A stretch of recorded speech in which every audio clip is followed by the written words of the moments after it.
और आज हमें अखबार में पढ़ने को मिला कि हमारी देश की आज़ादी को 75 साल हो गए। अमरिंदर सिंह जो हमारे चीफ मिनिस्टर हैं उन्होंने बधाई दी, बहुत बहुत बधाई। हम अब 75वें साल में पहुंच रहे हैं, आज़ादी को 75 साल हो गए। और इस समय हम डिस्ट्रिक्ट कोर्ट लुधियाना में बैठे हैं। ये जो कचहरी है ये मेट्रोपॉलिटन सिटी है, महानगर है, इंडिया का बहुत बड़ा महानगर। जब मैं लुधियाना के महानगर को देखता हूँ तो मेरी यार दृष्टि चली जाती है, पुणे में चली जाती है, बम्बे में चली जाती है और चेन्नई में चली जाती है, वो भी महानगर हैं। और यार मैंने कहा कि लुधियाना जैसे महानगर में जो हालात है वहाँ भी ऐसे हालात हैं। बंगलोर में चले जाइए, एक जैसे लोग हैं वहाँ पर, एक जैसी दुकानें हैं, एक जैसी पार्किंग है, वो एक जैसी रेडी लगती हैं, एक जैसी चाय वाले हैं, सब चीज़ें एक जैसी हिंदुस्तान में। और लुधियाना में भी वही देखा मैंने यार। आज भी मैं एक्टिवा मेरे पास पुरानी सी है तो मैं अपने जो दिलजीत है कैमरामैन को बैठा कर साथ रहा, 4-5 गाड़ियों की लाइन लगी, कोई इधर कर रहा उधर कर रहा। वो एक ही आदमी जो पार्किंग में काम करता है ना, वो धक्का लगाए कभी गाड़ी को पीछे करता था, क्योंकि कहते हैं हैंडल ब्रेक मत लगाना, इसको छोड़ दो, पता नहीं क्या कहते होते हैं, जिनके पास गाड़ी है उनको ज़्यादा पता होगा। तो फिर वो धक्का लगाकर पीछे बैक साइड से कभी आगे करता है, पीछे करता है, कभी गाड़ी इधर जाती है, कभी उधर जाती है। अकेला ही है वहाँ आदमी जो संभालता है, तो मुझे लगता है थोड़ा सी उम्र भी उसकी ज़्यादा है, लेकिन फिर भी धक्का लगा के गाड़ी को आगे पीछे कर लेता है। यानी कहने का मतलब वकील साहब आगे आते हैं गाड़ी, कहते हैं यार गाड़ी में जाना। मैंने सोचा यार तुम गाड़ी में क्यों जाता है, कहता स्टेटस है ये, अगर हम गाड़ी में नहीं जाएंगे, कहते यार वकील के पास तो गाड़ी में नहीं है। स्टेटस तो सिंबल बन चुका है, आपको बोलना नहीं आता कोई बात नहीं, आपको ड्राफ्ट नहीं करना आता ना, ये जो होता है जो केस वगैरह होता है फॉर्मेट में आपको कुछ लिखना नहीं आता, कोई बात नहीं। जब आप बड़ी गाड़ी में जाएंगे ना, BMW में जाएंगे, फॉर्चून में जाएंगे और 2-4 गाड़ियों के, जे वकील साहब हैं जो हमारे जो खुद BMW में गाड़ी में आते हैं, बड़ी गाड़ी किचन नगर से आते हैं, अकेले आते हैं, ठीक है, 3-4 आदमी आते हैं, परिवार के मेंबर हैं, या PN को भी साथ ले जाते हैं जो क्लर्क होता है अपना, भी 4 आदमी आगे गाड़ी में, लेकिन अकेला ही बंदा तुरा होता है गाड़ी लेकर, पहले 3-4 इधर उधर चक्कर लगाएगा, फिर खड़ी करे, लोगों को पता चल जाएगा मेरे पास गाड़ी है। अरे इसी जाने की दिखावट ने, इसी शो ने हमारे हिंदुस्तान को पीछे धकेल दिया है। और आने वाले समय बता दूं, ये कोर्ट है ना जो हमारा कचहरी है, इसकी पार्किंग में नहीं, हर गली मोहल्ले में लड़ाइयाँ होंगी पार्किंग को लेके। आप भी देख लेना, आप देख ही रहे हैं आने वाला समय लड़ाइयों का है कारों के पीछे। खन्ना साहब आप बताइए मैंने क्या सही कहा है? तीर्थ गरेवाल जी देखिए, मैंने आपसे पूछना क्या सही कहा कि लड़ाई आने वाले जो लड़ाई है हमारी आपस की लोगों की, हमारे समाज की कारों के पीछे होगी, पार्किंग के पीछे होगी। क्योंकि गली जो है ना, गली हमारी जो कॉलोनाइजर है, जो हमारा म्यूनसिपल कॉर्पोरेशन है, जो टाउन प्लानर है, 20-20 फुट की रखी है, जब दोनों तरफ गाड़ी खड़ी जाती है तो बीच में से साइकिल नहीं निकलता। आज भी जो कॉलोनियाँ काटी जा रही हैं, जो कॉलोनाइजर हैं, वो भी 30 फुट की 25 फुट की सड़कें निकाल रहे हैं। आप बताइए भाई मेरे को थोड़ा सा, जो आने वाला समय आपके लिए कैसा हो जो मैंने कहा है। देखिए श्रीपाल जी, पहले तो मैं आपके ये चैनल के माध्यम जितने भी दर्शक देख रहे हैं जी, सबको मैं नमस्कार करता हूँ। नो डाउट आपकी ये जो बात है मीन्स बिल्कुल परफेक्टली यू वेल सेड कि जो आज का बेसिक जो पार्किंग है इस आज की डेट में बहुत बड़ी समस्या है। ये अकेले अगर हम बात करें लुधियाना शहर या किसी मेट्रो शहर, हर जगह पे ये पार्किंग की बहुत मेजर प्रॉब्लम है। उसके पीछे रीज़न ये है क्योंकि ये जो जितने भी जो इंफ्रास्ट्रक्चर बने हुए हैं ये पहले के बने हुए हैं, ठीक है। उस वक्त के जो हालात थे तब उस टाइम में मेरे हिसाब से शायद इतने व्हीकल्स नहीं थे। 2 व्हीलर होंगे, 4 व्हीलर हार्डली होंगे, लेकिन धीरे धीरे जैसे समय बदला है तो 4 व्हीलर की जो हर घर में, जैसे आप बता रहे हैं कि जो कॉलोनियों में या सोसाइटीज़ में अभी पार्किंग के लेके लड़ाइयाँ होंगी, ये नो डाउट ये शुरू हो चुकी हैं, इसको हम डिनाइड नहीं कर सकते। ये already happened in the every place in the every town. Reason behind because क्या है, गलियाँ छोटी हैं, सड़कें छोटी हैं, हर घर में 2-2 गाड़ियाँ हैं, 2-2 2 व्हीलर्स हैं, तो उसको मैनेज कैसे करेंगे अगर आपके पास कोई प्रॉपर इंफ्रास्ट्रक्चर प्लान होगा। यही बात है हमारी, जैसे अभी डिस्ट्रिक्ट बार एसोसिएशन लुधियाना की बात करें तो पार्किंग में नो डाउट यहाँ पे जो हमारे पास parking ample place of parking है, लेकिन उसमें प्रॉब्लम ये रहती है कि हर आदमी गाड़ी में आता है। यहाँ पे मैक्सिमम मेजोरिटी ऑफ जो हमारे लॉयर्स हैं they are come to law in the court with their own conveyance, either they are from 2 wheeler or the 4 wheeler। तो उसमें क्या रहता है कि अगर बात ये भी सही है कि एक जो हमारे वकील साहब एक एक करके कन्वेंस लेके आते हैं, लेकिन मैं इस बात से सहमत हूँ आपसे कि अगर हर आदमी अगर एक ही जगह से कोई 3-4 वकील आ रहे हैं एक साथ, अगर वो पूल कर लें अपना कन्वेंस, चाहे वो कार पे आ रहे हैं तो 3-4 लोग एक ही कार को लेके आ सकते हैं, उससे क्या होगा जो पार्किंग में प्रेशर है वो कम हो जाएगा। अगर कोई आदमी 2 व्हीलर पे आ रहा है, एक्टिवा पे, जैसे स्कूटर पे, मोटरसाइकिल पे आ रहा है, तो वो अपने साथ वाले कलीग को अगर पास में है तो वो भी आ सकता है। यानी कुछ इस तरह की अगर हम लोग एक शुरुआत करें, डिबेट करें, हमारे जो एग्जेक्टिव जो कमेटी है डिस्ट्रिक्ट बार एसोसिएशन लुधियाना की, या जो हमारे सीनियर एडवोकेट्स हैं वो लोग इस चीज़ को समझेंगे तो हर चीज़ का सोल्यूशन निकल सकता है। और मेरे भाई साहब बात सुनिए, मैंने अभी आपकी बातें सुनी, बिल्कुल सुनी बातें। आपने कहा कि ये जो हमको सभी को बांट कर, भैया गाड़ी का आदमी रखता क्यों है, क्यों गाड़ी रखता है? गाड़ी देखो आज की पहले डेट देखिए में, गाड़ी आज तो की देखिए, डेट आपको मारुति गाड़ी भी है, उससे भी आप गुजारा चल सकते हैं। लेकिन एक आदमी कहते हैं मैंने 40 लाख वाली गाड़ी रखनी है, 30 लाख वाली गाड़ी रखनी है, और जब गाड़ी रखे तो दिखाएगा नहीं लोगों को, वो दिखाने के लिए जहाँ पर लेके आता है। नहीं, जब तक ये शो ऑफ नहीं ना खत्म होगा, तेरे भाई क्या बताइए, जब तक ये शो ऑफ नहीं ना खत्म होगा, दिखावा नहीं खत्म होगा, मेरे पास बड़ी गाड़ी है, तब तक ये पार्किंग पूरी तो ਸਤਿ ਸ੍ਰੀ ਅਕਾਲ ਸ਼੍ਰੀਪਾਲ ਜੀ, ਸਤਿ ਸ੍ਰੀ ਅਕਾਲ ਖੰਨਾ ਸਾਹਿਬ, ਸਤਿ ਸ੍ਰੀ ਅਕਾਲ ਦਲਜੀਤ ਜੀ, ਸਾਰੇ ਸਰੋਤਿਆਂ ਨੂੰ ਲਾਈਕ ਸਬਸਕ੍ਰਾਈਬ ਕਰੋ ਪਲੀਜ਼, ਆਪਣੇ ਕਮੈਂਟ ਵੀ ਕਰੋ, ਤੁਹਾਨੂੰ ਕੁਝ ਹੋ ਚਾਹੀਦਾ ਉਹ ਵੀ ਵਧੀਆ ਕਰੋ। बड़ी सोहनी हिंदी में योगेश खन्ना जी ने गल की, मैं इसके बारे में 3-4 बातें बोलना चाहूँगा। बोलिए। ਇਹਦਾ जो सवाल का जवाब है वो मैं DBA से शुरू करूँगा। वो DBA से ऐसे है कि सबसे पहले कि हमारे को थैंकफुल आना चाहिए, DBA ने पीछे भी आगे भी इधर भी उधर भी पार्किंग के लिए जितनी हो सके उतनी जगह खाली कराई है। बहुत लंबे समय संघर्ष चला, बड़े प्रधान साहब आए, उन्होंने किसी ने पार्किंग पक्की कराई तो किसी ने इंक्रोचमेंट खाली कराई। गल बात ये है कि हम पहले चीज़ें बना लेते हैं फिर उसका हल ढूंढते हैं। सही बात है, ठीक है ना। मैंने 100 गज का मकान है, मैंने 2 गाड़ियाँ ले ली, फिर मैं पार्किंग ढूंढूंगा, क्योंकि वो मेरे खाली प्लॉट था, उसके पहले मैंने गाड़ी लगाने लग गया, किसी और ने लगाई तो मैं उसका सर फोड़ दूंगा। क्यों? क्योंकि मैंने पहले अपने लिए ज़रूरत बना ली। शो ऑफ करने की ज़रूरत नहीं है श्रीपाल जी। अगर मैंने ज़िंदगी में कुछ किया है ना तो मैं देखो चीज़ तो लूँगा ही। अगर मैं करोड़ का एक साल में 1 करोड़ का टर्नओवर है मेरा, तो मैं क्यों ना लूँ भाई, बट अगर क्यों ना लूँ। लेकिन मेरी बात सुनो, क्या मेरी गाड़ी लेने से ही सारी प्रॉब्लम बढ़ रही है? मैं बॉम्बे में, पुणे में, दिल्ली में हाँ, क्योंकि दिल्ली और हमारी जो मेंटालिटी एक जैसी है, वहाँ पर भी पेड पार्किंग बहुत है, बॉम्बे में नहीं है। पता है क्यों? क्योंकि लोगों को पार्किंग करनी आती है। यहाँ पर पार्किंग इसलिए लगती है क्योंकि लोगों को पार्किंग ही नहीं करनी आती। वहाँ पर लाइन लगी होती है, वो लाइन को छोड़ के 3 गाड़ी की पार्किंग में 1 पार्किंग खड़ी होती है। मेरे फ्लैट के साइड पे 3 गाड़ियाँ खड़ी हो सकती हैं, लेकिन महीने में 25 दिन वहाँ पर 1 गाड़ी ऐसी खड़ी होगी कि ना आगे खड़ सके ना पीछे खड़ सके। बताओ क्या करें? देखो इसके अंदर मैंने क्या बोला, दिल्ली और हमारा हाल ये है, बॉम्बे कैलकटा का हाल नहीं है।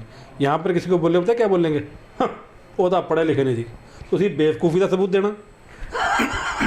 ਦੂਜੀ ਗੱਲ ਪ੍ਰੋਬਲਮ ਕੀ ਆ, ਸਭ ਤੋਂ ਪਹਿਲਾਂ ਤਾਂ ਇੱਥੇ ਸੋਸ਼ਲ ਕਾਜ਼ ਆ। ਸੋਸ਼ਲ ਕਾਜ਼ ਕੀ ਆ, ਗੱਡੀ ਲੈਣੀ ਆ, 2 ਗੱਡੀਆਂ ਲੈਣੀਆਂ ਹੀ ਲੈਣੀਆਂ, ਲੇਕਿਨ ਉਹਨੂੰ ਕਿੱਥੇ ਖੜਾ ਕਰਨਾ, ਨਹੀਂ ਖੜਾ ਕਰਨਾ, ਉਹਦਾ ਕੋਈ ਪਤਾ ਨਹੀਂ, ਉਹਦਾ ਪਲਾਨ ਹੀ ਨਹੀਂ ਹੁੰਦਾ, ਉਹ ਕਰਨਾ ਹੀ ਨਹੀਂ। ਠੀਕ ਹੈ ਨਾ, ਮਤਲਬ ਇਹਨੇ ਇੱਕ ਜਿੱਦ ਫੜ ਲਈ। ਦੂਜੀ ਗੱਲ ਆ ਪਬਲਿਕ ਟਰਾਂਸਪੋਰਟ। ਸ਼੍ਰੀਪਾਲ ਜੀ ਤੁਸੀਂ ਇੱਕ ਉਹ ਕਵਰ ਕੀਤੀ ਸੀ ਏਡੀ ਸੋਹਣੀ, ਮਤਲਬ ਯੋਗੇਸ਼ ਖੰਨਾ ਜੀ 200-400 ਬੱਸਾਂ AC ਵਾਲੀਆਂ LCD ਲੱਗੀਆਂ, ਉਹ ਸੜ ਰਹੀਆਂ ਨੇ। ਸਹੀ ਬਾਤ ਹੈ ਜੀ। ਉਹ ਬਈ ਜੇ ਉਹ 400 ਬੱਸ ਜੇ ਲੁਧਿਆਣੇ 'ਚ ਚੱਲੇ, ਸੋਚੋ ਕਿੰਨੇ ਤੇਲ ਦੀ ਕਮੀ ਹੋਵੇ। ਤੇਲ 100 ਦਾ ਹੋਵੇ ਚਾਹੇ 500 ਦਾ, ਮੈਨੂੰ ਕੀ ਆ, ਮੈਂ ਆਪਣੀ ਬੱਸ ਚੜਿਆ, AC ਲੱਗਿਆ ਵਾ ਯਾਰ, ਪੱਖੋਵਾਲ ਤੋਂ ਉੱਥੋਂ ਚੜ੍ਹਨਾ, ਇੱਥੇ ਚੌਂਕ ਉਤਰਨਾ, ਜੇ ਮੈਂ 2 ਕਦਮ ਤੁਰ ਵੀ ਪਿਆ ਤਾਂ ਕੀ ਫਰਕ ਪੈ ਗਿਆ, ਜਦੋਂ ਸਾਡੇ ਕੋਲ ਪਬਲਿਕ ਟਰਾਂਸਪੋਰਟ ਹੀ ਹੈ ਨਹੀਂਗਾ। ਅੱਛਾ ਆਟੋ ਲੈ ਲਓ, ਉਹ ਬਈ ਮੈਂ ਤਾਂ ਆਟੋ ਦਾ ਇੱਥੇ ਹੈਰਾਨ ਆ, ਜਿਹੜਾ ਵੀ 10 ਰੁਪਏ ਲੈ ਕੇ ਜਿੱਥੇ ਮਰਜ਼ੀ ਚਲੇ ਜਾਓ, 10 ਰੁਪਏ। ਉਹ ਬਈ ਆਟੋ ਦਾ ਮਤਲਬ ਹੁੰਦਾ ਜਾਂ ਤਾਂ ਮੈਂ ਇੰਡੀਵਿਜੂਅਲੀ ਲਊਂਗਾ, ਸ਼ੇਅਰਿੰਗ ਆਟੋ ਦਾ ਕੀ ਮਤਲਬ? ਉੱਥੇ ਸਾਰੇ ਲੁੱਟ ਖੋਹਾਂ ਹੁੰਦੀ ਹੈ। ਅੱਛਾ ਇੱਥੇ ਕੋਈ ਸਟੈਂਡ ਨਹੀਂ ਹੈਗਾ, ਕੋਈ ਉਹ ਨਹੀਂ ਬਣਿਆ ਕਿ ਫਲਾਨੀ ਜਗ੍ਹਾ ਆਟੋ ਸਟੈਂਡ ਆ। ਉਹ ਪਤਾ ਕਿਉਂ ਨਹੀਂ ਬਣਾਉਂਦੇ? ਕਿਉਂਕਿ ਜਦੋਂ ਬਣਾਉਂਦੇ ਲੋਕੀ ਗੋਲੀਆਂ ਮਾਰਨ ਲੱਗ ਜਾਂਦੇ, ਪ੍ਰਧਾਨ ਆ ਜੀ ਮੈਂ ਸਟੈਂਡ ਦਾ ਜੀ, ਨਹੀਂ ਪ੍ਰਧਾਨ ਦਾ ਮੈਂ। ਉਹ ਤੁਹਾਡੀ ਆਪਣੇ ਹਾਲਾਤ ਇੰਨੇ ਮਾੜੇ ਨੇ ਤੇ ਸਰਕਾਰ ਕੀ ਕਰੇ? ਸਰਕਾਰ ਕੀ ਕਰੇ ਦੱਸੋ ਸ਼੍ਰੀਪਾਲ ਜੀ? ਮੇਰੀ ਗੱਲ ਸੁਣੋ, ਮੈਨੂੰ ਖੰਨਾ ਜੀ ਨੇ ਇੱਕ ਗੱਲ ਕਹੀ ਸੀ ਵੀ ਕਹਿੰਦੇ ਸੀ ਜਿਹੜੇ ਘਰੋਂ ਮਹੱਲੇ ਚੋਂ ਆਉਂਦੇ, ਕਿਚਨ ਨਗਰ ਤੋਂ ਆਉਂਦੇ, ਹੈਬੋਵਾਲ ਤੋਂ ਆਉਂਦੇ, ਡੁਗਰੀ ਤੋਂ ਆਉਂਦੇ, ਵੀ ਆਪਣੀ ਗੱਡੀ ਸ਼ੇਅਰ ਕਰ ਲੈਣ 4-4 5-5 ਬੰਦੇ। ਦੁਪਹਿਰ ਨੂੰ ਰੋਟੀ ਦਾ ਟਾਈਮ ਹੁੰਦਾ, ਸਾਰੇ ਸ਼ੇਅਰ ਕਰਦੇ ਨੇ, 10 ਡੱਬੇ ਖੁੱਲ ਜਾਂਦੇ ਹੈਗੇ ਆ, ਔਰ ਰੋਟੀ ਦਾ ਸ਼ੇਅਰ ਕਰ ਲੈਂਦੇ ਸਵਾਦ ਲੈਣ ਲਈ। ਵੀ ਅੱਜ ਬਣੀ ਹੈ, ਅਰਬੀ ਬਣੀ ਹੈਗੀ ਹੈ, ਭਰਤਾ ਬਣਿਆ ਹੈਗਾ ਵਾ, ਉਹ ਗੱਡੀ ਸ਼ੇਅਰ ਕਰ ਲੈਂਦਾ ਕੀ ਬਣੀ ਬੰਦਾ। ਇੱਕ ਪਤਾ ਗੱਲ ਕੀ ਹੈ ਸ਼੍ਰੀਪਾਲ ਜੀ, ਇੱਕ ਮਿੰਟ ਸ਼੍ਰੀਪਾਲ ਖੰਨਾ ਜੀ, ਰੋਟੀ ਸ਼ੇਅਰ ਕਰਨੀ ਬੜੀ ਵਧੀਆ ਗੱਲ ਹੈ, ਕੋਈ ਇੱਕ ਜਗ੍ਹਾ ਬੈਠ ਕੇ ਕਰ ਰਹੇ ਹੋ। ਆਪਣੇ ਇੱਥੇ ਪਤਾ ਕੀ ਹਾਲਾਤ ਨੇ, ਜੇ ਕੋਈ ਕਿਸੇ ਦੀ ਮੋਟਰਸਾਈਕਲ ਮੰਗ ਕੇ ਲੈ ਗਿਆ, ਗੱਡੀ ਲੈ ਕੇ ਚਲੇ ਗਿਆ, ਤੁਸੀਂ ਮੈਨੂੰ ਖੁਦ ਦੱਸੋ ਉਹ 'ਚ ਤੇਲ ਵੱਜਦਾ? ਜੇ ਝਰੀਟਾਂ ਨਾ ਵੱਜੀਆਂ ਤਾਂ ਵੀ ਰੱਬ ਦਾ ਸ਼ੁਕਰ ਆ, ਤੇਲ ਤਾਂ ਖਾਲੀ ਕਰਾ ਕੇ ਖੜਾ ਕਰਦੇ ਤੇ ਬੰਦਾ 20 ਵਾਰੀ ਪਹਿਲਾਂ ਕਹਿੰਦਾ ਉਹ ਭਰਾਵਾ ਗੱਡੀ ਲੈ ਕੇ ਗਿਆ ਵਾਪਸ ਤਾਂ ਕਰ ਦੇ। ਨਹੀਂ ਆਪ ਹੀ ਚਲਾਵੇ ਭਾਈ, ਸਵਾਰੀਆਂ ਬੈਠ ਉਹ ਫਿਰ ਅੱਛਾ ਫਿਰ ਲੋਕਾਂ ਦੀ ਉਹ ਨਹੀਂ ਮੁੱਕਦੀ, ਕੀ ਕਹਿੰਦੇ ਆ, ਮੰਨੀਏ ਤੈਨੂੰ ਤਾਂ ਜੇ ਸਾਨੂੰ ਦਿੱਲੀ ਲੈ ਕੇ ਜਾਵੇ, ਮੰਨੀਏ ਤੈਨੂੰ ਤਾਂ ਜੇ ਸਾਨੂੰ ਗੱਡੀ ਤਾਂ ਹੁੰਦੀ ਤਾਂ ਵਾ ਜੇ ਤੂੰ ਸਾਨੂੰ ਕਰੇ। देखो पता की है नहीं, एक चीज समझो। हाँ जी, ਜਿਹੜਾ ਹੁਣ ਕੋਈ ਵੀ ਚੀਜ਼ ਦਾ ਜਿਹੜਾ ਸੋਲੂਸ਼ਨ ਹੈ ਉਸ ਚੀਜ਼ ਨੂੰ ਇਨੀਸ਼ੀਏਟਿਵ ਲੈ ਕੇ ਹੀ ਹੋਣਾ ਵਾ ਪਹਿਲੀ ਗੱਲ। ਤੇ ਦੱਸੋ ਕਿੱਦਾਂ ਹੱਲ ਹੋ ਸਕਦਾ ਹੈ ਗੱਡੀਆਂ ਦੀ ਪਾਰਕਿੰਗ ਦਾ? ਨਹੀਂ ਪਾਰਕਿੰਗ ਦੱਸੀ ਜਾਂਦਾ ਜੀ। ਹੁਣ ਜਿਵੇਂ ਤੁਸੀਂ ਦੱਸਿਆ ਜੀ ਨੀਚੇ ਸਾਡੀ ਜਿਹੜੀ ਪਾਰਕਿੰਗ ਹੈਗੀ ਹੈ ਨੋ ਡਾਊਟ ਐਂਪਲ ਪਾਰਕਿੰਗ, ਲੇਕਿਨ ਕੀ ਜਿਹੜਾ ਉਹਦਾ ਪਾਰਕਿੰਗ ਦਾ ਅਟੈਂਡੈਂਟ ਹੈਗਾ ਉਹ ਵਿਚਾਰਾ ਉਹ ਕਹਿੰਦਾ ਹੁੰਦਾ ਜੀ ਨਿਊਟਰਲ ਕਰੋ, ਬੇਸਿਕਲੀ ਵਰਡ ਇਜ਼ ਨਿਊਟਰਲ, ਕਿ ਤੁਸੀਂ ਕਹੋ ਜੀ ਨਿਊਟਰਲ ਕਰਕੇ ਜਾਈਓ ਜੀ, ਅੱਗੇ ਅਸੀਂ ਗੱਡੀ ਪਿੱਛੇ ਕਰਨੀ ਹੈ। ਉਹਦੇ ਵਿੱਚ ਕੀ ਹੁੰਦਾ ਜੀ, ਵਕੀਲ ਸਾਹਿਬ ਦੀ ਗੱਡੀ ਹੈਗੀ, ਠੀਕ ਹੈ, ਤੁਸੀਂ ਗੱਡੀ ਲਾ ਲਈ, ਮੈਂ ਗੱਡੀ ਕੱਢਣੀ ਹੈ, ਉਹਨਾਂ ਨੇ ਇਹ ਨਹੀਂ ਦੇਖਣਾ ਕਿ ਇਹਦੀ ਵਕੀਲ, ਉਹਨਾਂ ਨੇ ਕਹਿਣਾ ਜੀ ਅੱਗੇ ਪਿੱਛੇ ਕਰੋ, ਅੱਗੇ ਪਿੱਛੇ ਕਰਦੇ ਕਰਦੇ ਡੈਮੇਜ ਵੀ ਹੁੰਦੀ ਹੈ ਜੀ ਗੱਡੀ। ਹਾਂ ਹੁਣੇ ਹੋ ਗਈ ਸੀ ਤਾਂ ਕੀ ਹੋ ਗਿਆ? ਦੇਖੋ ਡੈਮੇਜ ਇਹਦੇ ਵਿੱਚ ਕੀ ਹੈ ਖੰਨਾ ਸਾਹਿਬ, ਤੁਹਾਨੂੰ ਪਤਾ ਜਿਹੜੇ ਉਹ ਬੰਦੇ ਬੈਠੇ ਨੇ ਉਹਨਾਂ ਦੀ ਦਿਨ ਦੇ ਵਿੱਚ ਕਿੰਨੇ ਬੰਦੇ ਨਾਲ ਲੜਾਈ ਹੁੰਦੀ ਆ, ਕਿੰਨੇ ਬੰਦੇ ਨਾਲ ਗਲ ਪੈਂਦੇ ਆ। ਫਿਰ ਉਹ ਦੇਖੋ ਸਾਡੀ ਜਿਹੜੀ ਮੈਨੇਜਮੈਂਟ ਹੈ, ਜਿਹੜੀ ਸਾਡੀ ਮੈਨੇਜਮੈਂਟ ਹੈ, ਜਿਹੜੇ ਨਾਨ ਐਡਵੋਕੇਟਸ ਨੇ ਉਹ ਆ ਕੇ ਬਹੁਤ ਗਲ ਪੈਂਦੇ ਨੇ। ਮੈਂ ਆਪਣੀ ਅੱਖਾਂ ਸਾਹਮਣੇ ਦੇਖਿਆ ਸੀਗਾ, ਮਾਂ ਭੈਣ ਦੀ ਗਾਲਾਂ ਕੱਢਤੀਆਂ ਬੰਦੇ ਨੂੰ। ਚਲੋ ਦੂਜੀ ਗੱਲ ਉਹਦੀ ਤਨਖਾਹ ਕਿੰਨੀ ਕਾ, ਲੇਕਿਨ ਸਾਡੀ ਮੈਨੇਜਮੈਂਟ ਪਤਾ ਕੀ ਕਰਦੀ ਹੈ? ਸਭ ਤੋਂ ਵਧੀਆ ਹੁੰਦਾ ਜਦੋਂ ਤੱਕ ਥੋੜਾ ਰੌਲਾ ਪੈਂਦਾ 10-15 ਵਕੀਲ ਇਕੱਠੇ ਹੋ ਜਾਂਦੇ ਆ, ਫਿਰ ਕਿੱਥੋਂ ਚਪੇੜ ਆਉਂਦੀ ਤੇ ਕਿੱਥੋਂ ਜੁੱਤਾ ਆਉਂਦਾ। ਕਿਉਂਕਿ ਸਮਾਜ ਦੀ ਉਹੀ ਗੱਲ ਆ ਕਿ ਸਮਝ ਪਤਾ ਰੈਵੋਲੂਸ਼ਨ ਕਿਵੇਂ ਆਊਗੀ, ਪੁਲਿਸ ਕੋਲੇ ਨਾ ਐਡੇ ਡਾਂਗਾ ਨੇ, ਹੈ ਨਾ। ਹਾਂ ਨਹੀਂ ਫਿਰ ਸਾਡੇ ਬਾਹਰ ਦੇ ਵਿੱਚ ਕਿਵੇਂ ਅਸੀਂ ਕਿਵੇਂ ਦੇਖੋ ਯਾਰ ਲੋਕਾਂ ਨੂੰ ਕਿਵੇਂ ਸਮਝਾਇਆ ਕਿ ਅਵੇਅਰਨੈਸ ਉਹ ਮੇਰੀ ਅਵੇਅਰਨੈਸ ਕਿਵੇਂ ਕ੍ਰੀਏਟ ਕਰਨ ਦਾ ਤਰੀਕਾ ਹੁੰਦਾ ਕਿ ਸਰਕਾਰ ਹੁੰਦੀ ਹੈ ਪੋਸਟਰ ਲਾਉਂਦੀ ਹੈ। ਆ ਸਾਡੀ ਜਿਹੜੀ ਲਿਫਟ ਬਾਹਰ ਹੈ, ਜਿਵੇਂ ਬਾਹਰ ਹੈ ਸਾਡੀ, ਮੈਂ ਤੁਹਾਨੂੰ ਦੱਸ ਰਿਹਾ ਖੰਨਾ ਸਾਹਿਬ, ਜਿਹੜੀ ਆਪਣੀ ਲਿਫਟ ਆ ਵਕੀਲਾਂ ਵਾਸਤੇ, ਤੁਹਾਨੂੰ ਪਤਾ ਲੋਕਾਂ 'ਚ ਕਿਵੇਂ ਪ੍ਰਭਾਵ ਪਿਆ ਕਿ ਸਿਰਫ ਵਕੀਲਾਂ ਵਾਸਤੇ ਆ। ਤੁਹਾਨੂੰ ਪਤਾ ਮਹੀਨੇ 'ਚ ਉੱਥੇ ਕਿੰਨੇ ਬੰਦੇ ਨੂੰ ਛਿੱਤਰ ਪੈਂਦੇ ਆ। ਜਾਂ ਫਿਰ ਇਦਾਂ ਕੋਈ ਸਿਸਟਮ ਹੋਵੇ ਜਿੱਦਾਂ ਇਦਾਂ ਆਪਣਾ ਕੈਬਨ ਬਣਿਆ ਦੁਆਰਾਂ ਦੇ ਨਾਲ ਹੀ ਕੋਈ ਬਾਗੇ ਇਦਾਂ ਲਿਫਟ ਲੁਫਟ ਹੋਵੇ, ਟੰਗ ਦਿੱਤੇ ਜਾਣ ਗੱਡੀਆਂ ਜਿਹੜੀਆਂ। ਨਹੀਂ ਇਹ ਤਾਂ ਦੇਖੋ, ਇਹ ਤਾਂ ਰੈਵੋਲੂਸ਼ਨਰੀ ਤੁਹਾਡਾ ਨਹੀਂ ਐਵੇਂ ਆ ਕਿ ਉਹ ਸਾਈਕਲ ਫੋਲਡੇਬਲ ਵਾਲਾ ਵੀ ਹੁੰਦਾ, ਫੋਲਡ ਕਰ। ਉਹ ਯਾਰ ਆਪਾਂ ਪਤਾ ਕੀ ਗੱਲ ਆ, ਦੇਖੋ ਸ਼ਹਿਰ ਛੋਟਾ ਜਿਹਾ, ਆਪਾਂ ਅੱਧੇ ਘੰਟੇ 'ਚ ਕਿਤੋਂ ਵੀ ਕਿਤੇ ਜਾ ਸਕਦੇ ਹਾਂ, ਲੇਕਿਨ ਸਾਡੇ ਕੋਲ ਪਬਲਿਕ ਟਰਾਂਸਪੋਰਟ ਹੈ ਨਹੀਂ। ਪਬਲਿਕ ਟਰਾਂਸਪੋਰਟ ਲਈ 400 ਬੱਸਾਂ ਬੰਦੀਆਂ ਪਈਆਂ। ਸਰਕਾਰ ਨੂੰ ਮਹਿਕ ਛੱਡਣੀ ਚਾਹੀਦੀ, ਜਿਵੇਂ ਤੁਸੀਂ ਕਿਹਾ ਨਹੀਂ ਜੀ ਏਸੀ ਬੱਸਾਂ ਸੀਗੀਆਂ। ਉਹ ਯਾਰ 93 ਲੱਖ ਰੁਪਏ ਕਰਜ਼ੇ ਚਾ ਰੱਖਿਆ ਸਰਕਾਰ। ਮੈਂ ਤਾਂ ਹੈਰਾਨ ਹੈ ਕਿ ਕਦੋਂ ਸਾਡਾ ਪਟਾਕਾ ਪੈ ਜਾਣਾ। MSP ਉੱਥੇ ਖੜਾ ਵਾ, ਕਿਸਾਨ ਉੱਥੇ MSP ਲੜਨ ਗਏ ਆ, ਹੁਣ ਚੱਕ ਕੇ BJP ਨੂੰ ਹੈਰਾਨ ਤੁਰੇ ਗਏ। 93 ਲੱਖ ਕਰੋੜ ਰੁਪਈਆ ਪੰਜਾਬ ਦੇ ਉੱਤੇ ਕਰਜ਼ਾ, 93 ਲੱਖ ਰੁਪਈਆ। ਮੇਰੇ ਤੇ 2 ਲੱਖ ਰੁਪਏ ਕਰਜ਼ਾ ਹੋਵੇ, ਮੈਨੂੰ ਰਾਤ ਨੂੰ ਨੀਂਦ ਨਾ ਆਵੇ। ਹਾਲਾਂਕਿ ਇੱਥੇ 1500 ਕਰੋੜ ਰੁਪਏ ਇਹ ਜਿਹੜੀਆਂ ਦੇਖੋ ਇਹ ਹੁੰਦੀ ਕੀ ਹੈ ਤੀਰਥ ਜੀ, ਇਹ ਜਿਹੜੀਆਂ ਗੱਲਾਂ ਕਿਹੜੀ ਸਰਕਾਰ ਦੇ ਉੱਪਰ ਕਿੰਨਾ ਕਰਜ਼ਾ ਵਾ, ਇਹ ਮੈਟਰ ਆਫ ਕੰਸਰਨ ਹੈਗਾ ਵਾ। ਜਦੋਂ ਉੱਥੇ ਪਾਰਲੀਮੈਂਟ ਦੇ ਵਿੱਚ ਇਸ਼ੂ ਹੁੰਦੇ ਆ, ਆਪਾਂ ਆਪਣੀ ਦੇਖੋ ਜੀ ਖੰਨਾ ਸਾਹਿਬ, ਪਤਾ ਗੱਲ ਕੀ ਆ, ਵੀ ਆਰ ਮਿਡਲ ਕਲਾਸ। ਦੇਖੋ ਬੇਸਿਕਲੀ ਕਿ ਅਸੀਂ ਚੀਜ਼ ਇਹ ਦੇਖਣੀ ਕਿ ਸਾਨੂੰ ਕਿਹੜੀ ਮੁੱਢਲੀ ਜ਼ਰੂਰਤ ਹੈ, ਸਾਨੂੰ ਉਹ ਕਿਵੇਂ ਪੂਰੀਆਂ ਹੁੰਦੀਆਂ। ਯਾਰ ਮਿਡਲ ਕਲਾਸ, ਅਸੀਂ ਪਾਰਕਿੰਗ ਦੀ ਗੱਲ ਓ Shripal ji we are middle class. Middle class ਦਾ ਪਤਾ ਕੀ ਆ, ਹਾਂਜੀ ਅਸੀਂ ਉਹ ਕੰਮ ਕਰ ਨਹੀਂ ਸਕਦੇ ਕਿਉਂਕਿ ਉਹ ਸਾਡੀ ਕਲਾਸ ਤੋਂ ਥੱਲੇ ਆ। ਅਸੀਂ ਉਹ ਚੀਜ਼ 'ਚ ਪੈਸੇ ਲੈ ਸਕਦੇ ਕਿਉਂਕਿ ਸਾਡੀ ਕਲਾਸ ਤੋਂ ਉੱਤੇ ਆ। ਇਹ ਕਰੇ ਗੱਡੀ ਤਾਂ ਪਾਰਕਿੰਗ, ਮੇਰੀ ਗੱਲ ਸੁਣੋ, ਪਾਰਕਿੰਗ ਨੂੰ ਕਿਵੇਂ ਅਸੀਂ ਕਰ ਸਕਦੇ ਹਾਂ? ਮਿਡਲ ਕਲਾਸ ਗੱਡੀ ਤਾਂ ਮੈਂ ਲੈਣੀ ਹੈ, ਰੱਖਣੀ ਕਿਤੇ ਉਹ ਨਹੀਂ ਪਤਾ। ਉਹ ਚਾਹੇ ਗੱਡੀ ਤਾਂ ਲੈਣੀ ਹੈ, ਸਿਖਾਣੀ ਆ ਗੱਡੀ। ਮਿਡਲ ਕਲਾਸ ਆ ਨਾ, ਸਰਕਾਰ ਕਿਵੇਂ ਚੱਲਣੀ ਚਾਹੀਦੀ ਆ ਉਹ ਸਾਨੂੰ ਪਤਾ। ਅੱਛਾ ਲੇਕਿਨ ਵੋਟ ਨਹੀਂ ਪਾਉਣੀ। ਦਿੱਲੀ ਪੁਰਾਣੀ ਗੱਡੀ ਲੈ ਕੇ ਆਓਗੇ, ਲੋਕਾਂ ਨੂੰ ਪਤਾ ਲੱਗਦਾ ਕਿੰਨੇ ਸਾਲ ਪੁਰਾਣੀ ਹੈ ਇਹ। ਦਿੱਲੀ ਨੰਬਰ ਹੁੰਦਾ 15 ਸਾਲ ਪੁਰਾਣੇ, ਲੋਕੀ ਕਹਿੰਦੇ ਗੱਡੀ ਲੈ ਲਈ, ਵੱਡੀ ਗੱਡੀ ਲੈ ਲਈ 50 ਲੱਖ ਵਾਲੀ, ਉਹ ਹੁੰਦੀ ਹੈਗੀ ਹੈ 5 ਲੱਖ ਵਾਲੀ, ਪਰ ਮਾਡਲ ਦਾ ਪਤਾ ਨਹੀਂ ਲੱਗਦਾ ਲੋਕਾਂ ਨੂੰ। ਆਪਣੇ ਉਹ ਹਾਂ ਕਮਰਸ਼ੀਅਲ ਦੇਖੋ ਉਹ ਦੈਟ ਇਜ਼ ਕੀ ਹੈ, ਦੈਟ ਇਜ਼ ਇਹਦਾ ਮਾਡਲ ਦਾ ਪਤਾ ਨਹੀਂ ਲੱਗਦਾ। ਉਹ ਦੈਟ ਇਜ਼ ਸੈਪਰੇਟ ਇਸ਼ੂ। ਹਰ ਇੰਡੀਵਿਜੂਅਲ ਦਾ ਆਪਣਾ ਇੱਕ ਉਹਦਾ ਬਜਟ ਕੈਪੈਸਿਟੀ ਹੈ, ਉਹ ਕਿੱਥੋਂ ਕਿਹੜੀ ਗੱਡੀ ਕਿਵੇਂ ਲੈਂਦਾ। ਆਪਾਂ ਤਾਂ ਆਪਣਾ ਦੇਖਣਾ ਕਿ ਹਾਂ ਵੀ ਕਿਆ ਸਾਡੀ ਜਿਹੜੀ ਚੀਜ਼ਾਂ ਸਾਡੇ ਕੋਲ ਹੈਗੀਆਂ, ਕਿਆ ਉਹਦੀ ਪ੍ਰੋਪਰ ਯੂਟਿਲਾਈਜੇਸ਼ਨ ਹੁੰਦੀ ਕਿ ਨਹੀਂ ਹੁੰਦੀ। ਇੱਕ ਵਧੀਆ ਗੱਲ ਦੱਸਾਂ ਤੁਹਾਨੂੰ, ਪਤਾ ਤੁਹਾਨੂੰ ਪਤਾ ਪੂਰੇ ਇੰਡੀਆ ਸਭ ਤੋਂ ਜ਼ਿਆਦਾ ਮਰਸੀਡੀਜ਼ ਕਿਹੜੇ ਡਿਸਟ੍ਰਿਕਟ ਪਾਈ? ਡਿਸਟ੍ਰਿਕਟ ਮਰਸੀਡੀਜ਼ ਕਿਹੜੀ ਡਿਸਟ੍ਰਿਕਟ ਕਿਹੜੀ ਪਾਈ ਜਾਂਦੀ ਹੈ? ਦੇਖੋ ਪਹਿਲੇ ਤਾਂ ਅਸੀਂ ਲੁਧਿਆਣੇ ਬਹੁਤ ਜ਼ਿਆਦਾ ਪਈ ਗੱਡੀਆਂ। ਨਹੀਂ ਕੋਲਾਪੁਰ ਚ ਕੀ ਸੀ ਕਿ ਕੁਝ ਨਹੀਂ ਸੀਗਾ। ਫਿਰ ਉੱਥੇ ਕਿਸੇ ਨੇ ਆ ਕੇ ਸਲਾਹ ਕੀਤੀ ਕਿ ਤੁਸੀਂ ਅਨਾਰ ਲਗਾਓ, ਕਿਉਂਕਿ ਅਨਾਰ ਵਾਸਤੇ ਨਾ ਖੇਤੀ ਪਾਣੀ ਘੱਟ ਚਾਹੀਦਾ ਹੁੰਦਾ। ਉਹਨਾਂ ਦਾ 80-85% ਅਨਾਰ ਜਿਹੜਾ ਬਾਹਰ ਐਕਸਪੋਰਟ ਹੁੰਦਾ। ਉਵੇਂ ਨਾਗਪੁਰ ਦਾ ਕਿੰਨੂ ਆ। ਮੈਂ ਤਾਂ ਹੈਰਾਨ ਸੀ, ਨਾਗਪੁਰ ਦੇ ਵਿੱਚ 5 ਸਟਾਰ, ਨਾਗਪੁਰ ਦੇ ਸੰਤਰੇ ਜਿਹੜੇ ਸੀ, ਨਾਗਪੁਰ ਦੇ ਸੰਤਰੇ ਬੜੇ ਚੱਲਦੇ ਆ। ਬੜੇ ਪੁਰਾਣੇ। ਕਹਿਣ ਦਾ ਭਾਵ ਹੈ ਕਿ ਤੁਸੀਂ ਆਪਣੀ ਚੀਜ਼ ਉੱਥੇ ਕਿਹੜੀ MSP ਹੈ ਜਾਂ ਕੁਝ ਕੀ ਆ, ਠੀਕ ਹੈ ਨਾ। ਉਹਨਾਂ ਨੇ ਕੀਤਾ, ਤੁਹਾਨੂੰ ਇਨੀਸ਼ੀਏਟਿਵ ਮਿਲਿਆ, ਅੱਡ ਕੀਤਾ। ਇਸ ਕਰਕੇ ਵੀ ਆਰ ਮਿਡਲ ਕਲਾਸ। ਸਾਡੇ ਕੋਲ ਆਵਾਜ਼ ਹੈਗੀ ਆ, ਹਰਕਤਾਂ ਹੈ ਨਹੀਂ। ਕਿਉਂ ਨਹੀਂ ਹੈਗਾ? ਦੇਖੋ ਮਿਡਲ ਕਲਾਸ ਇੱਕ ਵਾਰੀ ਉੱਠੀ ਸੀ ਜਦੋਂ ਫ੍ਰੈਂਚ ਰੈਵੋਲੂਸ਼ਨ ਹੋਈ ਸੀ। ਜਦੋਂ ਰਾਣੀ ਕੋਲ ਗਏ, ਉਹਨੂੰ ਕਹਿੰਦੇ ਸਾਡੇ ਕੋਲ ਤਾਂ ਬ੍ਰੈਡ ਖਾਣ ਨੂੰ ਨਹੀਂ ਗਏ, ਅਸੀਂ ਕੀ ਕਰੀਏ? ਰਾਣੀ ਕਹਿੰਦੀ ਫਿਰ ਕੇਕ ਖਾਓ। ਉਹ ਐਸੀ ਰੈਵੋਲੂਸ਼ਨ ਮਿਡਲ ਕਲਾਸ ਲੈ ਕੇ ਆਈ, ਐਸੀ ਰੈਵੋਲੂਸ਼ਨ।